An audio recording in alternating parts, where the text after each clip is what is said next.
Olá, pessoal! Então, vamos dar continuidade aí, né, ao nosso conteúdo de qualidade, segurança, meio ambiente e saúde no trabalho. Já vimos o histórico da segurança, vimos sobre os acidentes de trabalho, doenças relacionadas ao trabalho. E nessa aula, a gente vai ver sobre prevenção e combate a incêndio. Então, nós veremos quais são as classes do fogo, quais são os métodos ideais para extinção, para evitar a propagação de um foco de incêndio. Bom, então para a gente começar, vamos falar sobre o fogo. Qual é o conceito de fogo? Nada mais é do que uma reação química que libera luz e calor. Essa reação química decorre de uma mistura de gases e altas temperaturas que emite radiação geralmente visível. Bom, então, pessoal, para que o fogo aconteça, a gente tem alguns elementos, né, que são necessários para essa reação química. Então, vamos ver quais são esses elementos. Combustível, o comburente, calor e reação em cadeia. Então, a gente trabalha com o triângulo do fogo, né? Para que tenha o fogo, precisamos da combinação desses três elementos, que são o comburente, representado pelo oxigênio, o calor, que é uma energia, e o combustível. Normalmente, esse combustível é sólido, líquido ou gasoso. Nós temos também o conceito do tetraedro do fogo, que é um conceito mais utilizado, que são 4 elementos. Além do comburente, do calor e do combustível, a gente tem a reação em cadeia, né? Então, para que tenhamos o fogo, é necessária a combinação desses 4 elementos. Bom, então vamos ver um pouco sobre cada um desses elementos. O combustível. Qual é o conceito de combustível? É todo material que queima. São sólidos, líquidos ou gasosos, né? Sendo que os sólidos e os líquidos se transformam primeiramente em gás pelo calor e depois inflamam. Então, qual é o exemplo que a gente tem aí de combustível sólido? Madeira, papel, tecido, algodão. E o combustível líquido? Álcool, éter, benzina, óleo, graxa. Dentro do combustível líquido, a gente tem o líquido volátil e o líquido não volátil. O que isso quer dizer? Os combustíveis líquidos voláteis são os que desprendem gases inflamáveis à temperatura ambiente. E os combustíveis líquidos não voláteis são os que desprendem gases inflamáveis a temperaturas maiores do que a temperatura do ambiente.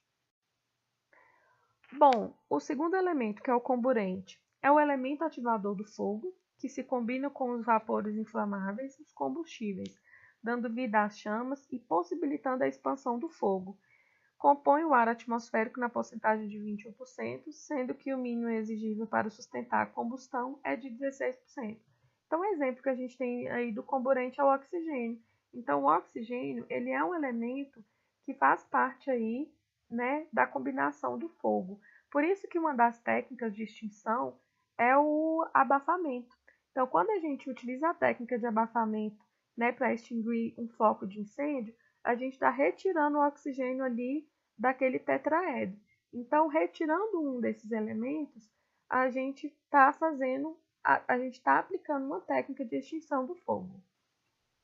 O calor, né, que também é um elemento, é uma forma de energia, é um elemento que dá início ao fogo. Ele que é capaz, ele é que faz o fogo se propagar. Pode ser uma faísca, uma chama ou até um superaquecimento em máquinas e aparelhos energizados. Então, o calor, ele que dá início, né, ali, ele que faz o fogo se espalhar, se propagar. E a reação em cadeia? O fogo pode se propagar pelo contato da chama em outros combustíveis, através do deslocamento de partículas incandescentes e pela ação do calor. O calor é uma forma de energia produzida pela combustão ou originada do atrito dos corpos. Então, nós temos aí essas formas de propagação do fogo, pelo contato, pelo deslocamento de partículas incandescentes ou pela ação do próprio calor. Bom, pessoal, então nós temos 4 classes aí de incêndio, né? Vamos classificar esses materiais. A classe A gente considera como sendo papel, madeira, né? É o fogo que se queima em combustíveis sólidos, né? A classe B consideramos líquidos inflamáveis. Então, é quando a gente tem um fogo ali, né, em um combustível líquido, como, por exemplo, gasolina, álcool. A classe C é o fogo em equipamentos elétricos energizados. Então, é onde eu tenho ali, por exemplo, um ar-condicionado energizado, fogo, né, em um ar-condicionado energizado, um curto-circuito.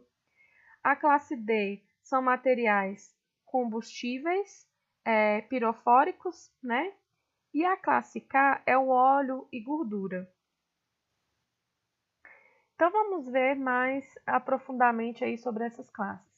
A classe A são incêndios ocorridos em materiais fibrosos ou combustíveis sólidos. Quais são as características? Queimam em razão do seu volume, isto é, em superfície e profundidade. Então, a classe A, ela queima e deixa resíduos, né? Cinzas ou brasas. Então, como por exemplo a madeira, borracha, tecido, e, geralmente, o incêndio nesse tipo de material é apagado pelo resfriamento. A classe B, que eu falei para vocês que é o incêndio em combustível líquido. As características é que ele queima somente em superfície e não deixa resíduos, diferente da classe A, né? E o exemplo é o GLP, gasolina, né? E o método de extinção é por abafamento. Então, é fazendo a retirada do oxigênio. O incêndio classe C. Qual é o conceito dessa classe de incêndio? São aqueles que ocorrem em materiais energizados. Então, pessoal, aqui a gente tem uma peculiaridade. Se eu tenho um notebook, por exemplo, um computador que a gente tem representado aí no desenho, esse computador ele está energizado, ele faz parte da classe C. Então, a gente tem uma condutibilidade de energia, né?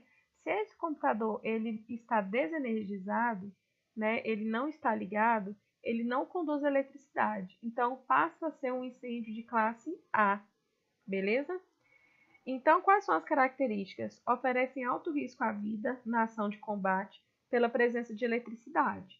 Quando desconectamos o equipamento da sua fonte de energia, se não houver nenhuma bateria interna ou dispositivo que mantenha energia, podemos tratar como um incêndio de classe A ou classe B.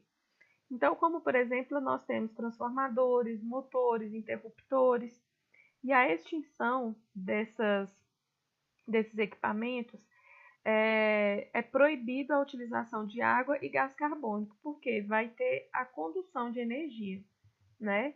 Então, nós temos que ficar muito atentos ao método de extinção dos incêndios classe C, porque o método de resfriamento ele vai conduzir a energia, podendo aumentar a propagação do foco do incêndio. O incêndio classe D, né, como eu falei para vocês, são incêndios ocorridos em metais pirofóricos e as características são que irradiam uma luz forte e são muito difíceis de serem apagados. Então, como por exemplo, a gente tem rodas de magnésio, potássio, alumínio, e a extinção acontece por meio do abafamento, que é a retirada de oxigênio, não devendo nunca ser usado água ou espuma para a extinção desse tipo de incêndio. O incêndio classe K, que são óleos e gorduras, são incêndios em banha, gorduras, né, voltados ao cozimento de alimentos. Então, as características é que é uma classe de muita periculosidade, ao passo que o trato de banha, gorduras, é bastante comum nas cozinhas residenciais e industriais.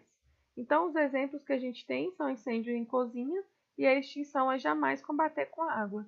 Essa classe reage perigosamente à água. Então, o método mais indicado é através do abafamento também, que é a retirada do oxigênio. Nós temos o extintor de potássio. Tranquilo? Então, as dúvidas de vocês podem deixar logo abaixo aí no mural.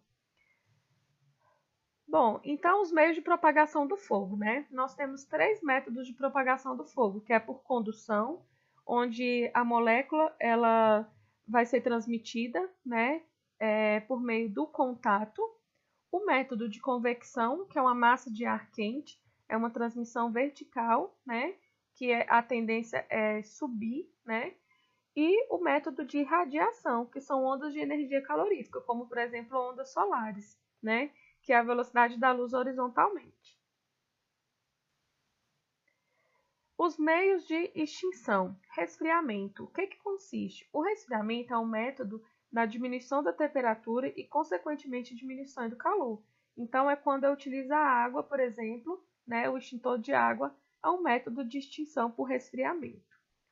O método de extinção por abafamento, como eu falei anteriormente, é o método que consiste em impedir que o comburente permaneça em contato com o combustível. Então, o abafamento é quando eu retiro o oxigênio ali da reação em cadeia. E o método de isolamento visa atuar na retirada do combustível da reação, né? Então, o isolamento é quando eu retiro ali o combustível, seja ele líquido, né, ou sólido. Bom, pessoal, então sobre prevenção e combate a incêndio é isso. Nós precisamos conhecer as técnicas porque alguns métodos de extinção podem prejudicar e conduzir ainda mais o foco do incêndio. Nós sabemos que a utilização de extintores ela deve ser implementada quando a gente ainda tem um foco de incêndio. Quando temos um incêndio já em grande proporção, o extintor já não é o método adequado. Então, é ideal utilizar hidrantes e, claro, sempre chamar o corpo de bombeiros. Né? Então, o método de extintores, da utilização dos extintores, é quando a gente tem um fogo no seu início, beleza? E sempre lembrar das classes adequadas para a utilização do extintor ser eficaz.